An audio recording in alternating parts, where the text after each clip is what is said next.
The official jobs reports by the US government supposed to be released the first Friday of each month, which is today. However, because the US government is shut down, the BLS, the Bureau of Labor Statistics, is not releasing the jobs reports. Essentially, they're not doing their job. But there are other private sector reports and data points that we can use to see the health of the US labor markets. And I just want to warn you that it is not a pretty picture. And this is very important because the Federal Reserve is going to rely on this data to make their interest rate decision in December, which we're going to get into.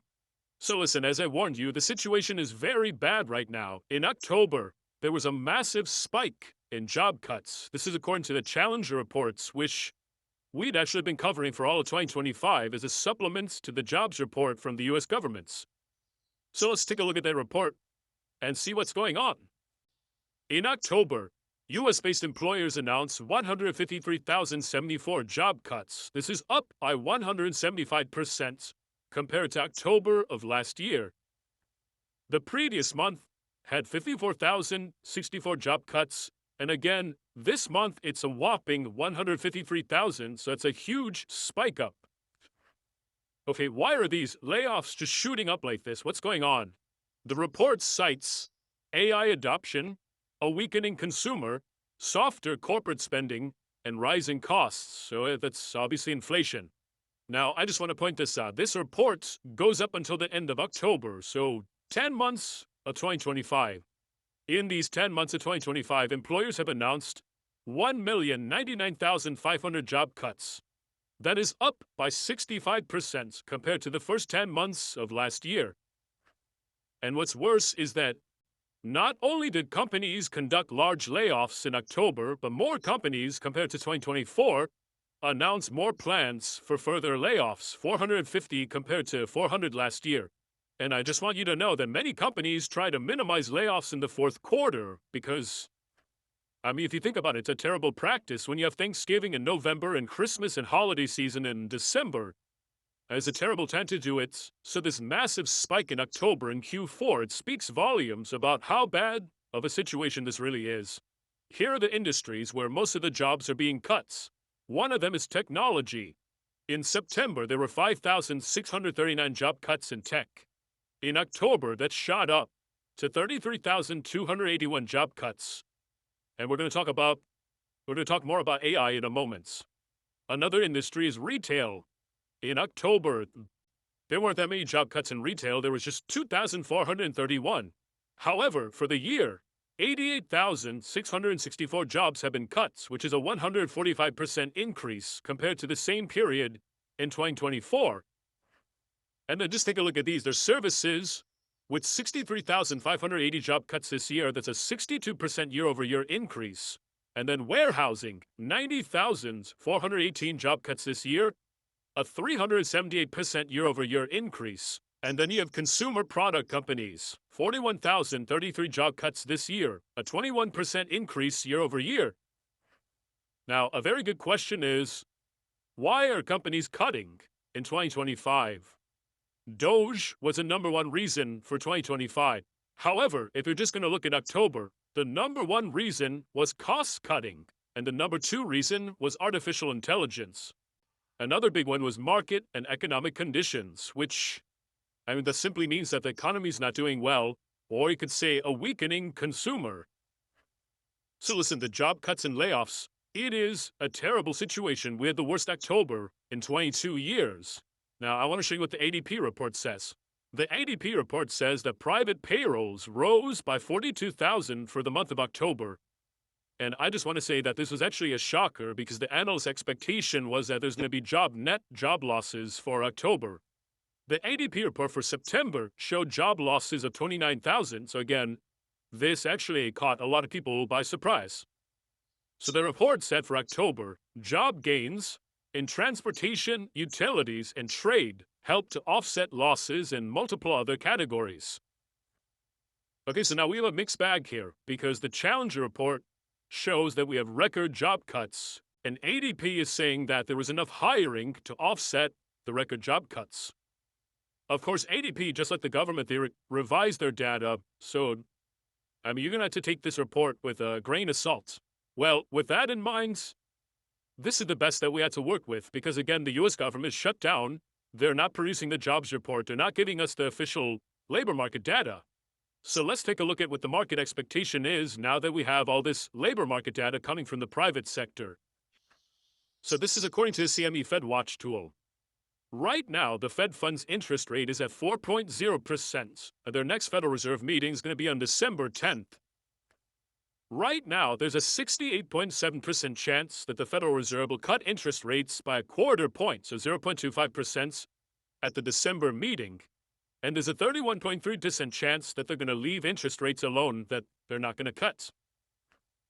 A week ago, there was a 72% chance that the Federal Reserve would cut interest rates by a quarter point. So this new labor market data from the private sector did not move the needle by much. Now, just so you know, at the Federal Reserve's meeting in September, they released their projections about what they're going to do for the rest of the year. In their projections, they wrote down that they would cut interest rates at their October meeting, which they did cut. And they also wrote down that they're going to cut interest rates in December. But again, if you look at the market expectations, a rate cut in December is still the favored outcome. However, I just want to say it's not a sure thing. It's actually far from it, because at the last Federal Reserve meeting, at the press conference, Jay Powell said that they're being data dependent to make the decisions for December.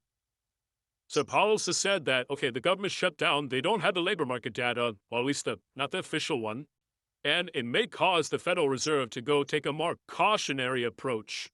He said, if you saw a press conference, you saw it for yourself, he said, it's like when it's foggy, then you may want to slow down.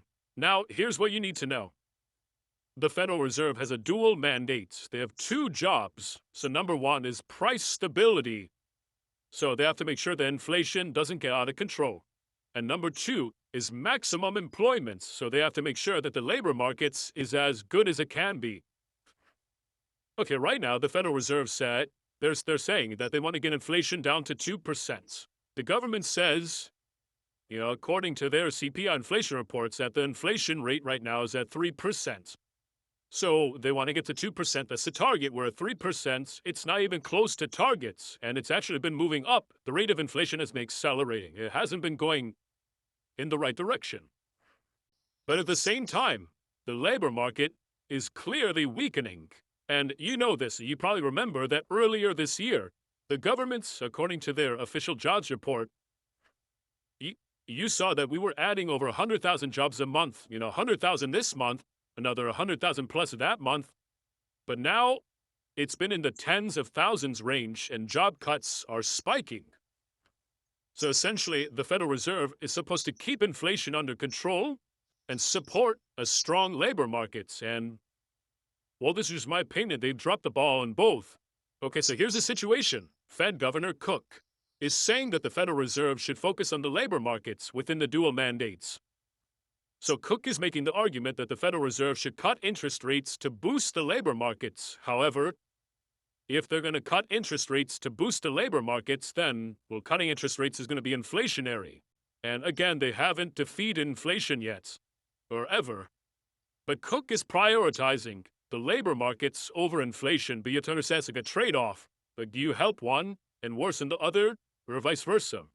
And then you have Fed President Goolsbee saying that the Federal Reserve should focus on lowering inflation, so prioritize inflation, fighting inflation, rather than labor markets. So Goolsbee is making the argument that the Federal Reserve should not cut interest rates, and that way inflation would come down. However, again, if they're not going to cut interest rates, that means that the labor market's going to continue to suffer and get worse. So both arguments are being made by Fed members.